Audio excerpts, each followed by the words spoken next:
Jennifer, what is the mission of Autism Speaks? Well, first of all, I have to say, as a parent and starting out new with Autism Speaks, my journey started as Autism Speaks started and has evolved. And this year is actually the 10 years of progress, we're calling. Yes. Autism Speaks had its 10-year beginning in February of this year. And so we're really, I think if you think about our mission and our 4 pillars that we focus on, you can really look back and really see what the 10 years of progress are and what the impact of Autism Speaks has done to help individuals and families who are living with autism spectrum disorder every day. Yes. And you know, trying to support individuals to have the best outcome that they can have in life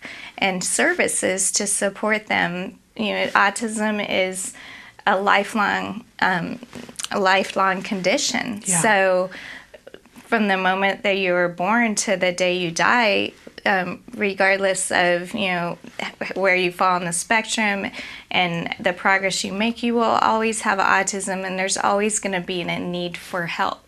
So that is our goal, is to really support individuals with autism and families, and, you know, bring about services, support, advocacy, and change to have the best outcome that these individuals can have. So absolutely. But I do want to say, though, that, you know, support can take on so many different things, and one organization can't possibly do everything under the sun to support. You know, for one person sitting in Indiana, they may say, well, what I need right now is respite. And that's a very valid thing, and that's a very wonderful support. But you know, one organization can't do everything, and I don't think it's fair for us to look at Autism Speaks and say, well, you haven't given respite. You're not a respite organization. No, and that's what I need right now. I need a respite. You know, so I do think that there are 4 specific areas that you guys have focused and said, here's where we're going to put our energies to see what change we can make and how we can use these 4 areas to support. Yes, and when Bob and Suzanne Wright started Autism Speaks, you know, for their grandson, who is now about the same age as my son, Dylan.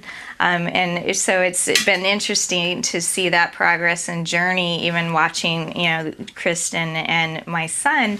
You know, they did want to focus on 4 areas, and one being scientific research, which is where, you know, the majority of the fundraising dollars go, and it's so important because, you know, we've made progress, but we still, you know, we still need answers. Yes. And answers that will help us with treatment for the spectrum of the individual, because as you know, and I know, each individual with autism is affected differently. Yes. And so it's not going to be one set, you know, treatment or cure. It's going to be looking at the different levels of autism and different effects of autism and how we can help each different area and each different individual. Obviously, our partnership with Google has been huge in the Missing Project. I think that in itself is going to be a wonderful area for autism in the next 10 to 15 years, and I really think this will open up the door to get answers. So it's so important.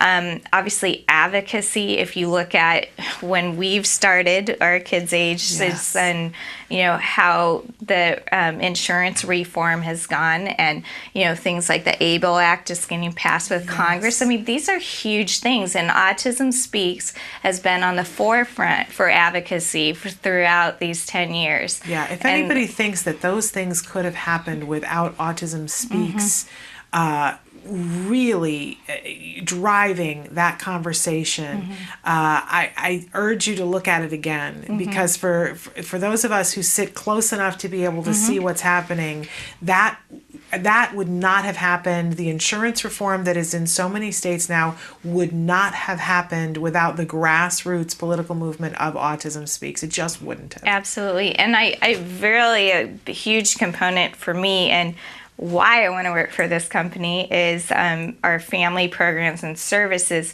which is, when you look at it, it's resources which we provide. It's the toolkits. We have over 30 toolkits that are all free that families can call or download or get through FedEx. And it goes anywhere from the first 100 days when your child's first diagnosed, which, I'm sure that we both, they didn't have that at the time. I could have certainly used it, but I see how beneficial it is. Yes. And it really narrows down to your zip code and gives you the resources that are local to you. Yeah. And then anywhere from that to school kits, transition kits, but very specific things that were a nightmare for my son and myself, things like getting a haircut, dental visits, blood drawn. So there's 30 different kits for that. We have 2 ATNs in Southern California. Yeah. We have Children's Hospital Los Angeles, and we have the Center for Autism and Neurodevelopmental Disorders in Orange County, which proud of both of them, and they're really serving just tens of thousands of families and really helping. We have an autism response team, and we have a local one that's bilingual in Los Angeles, and that's a direct number or email that you can call and ask for information. So, and then the awareness piece, how much autism is out there in the community, and all these things we try to do for outreach to educate the public and get support and acceptance for our families. And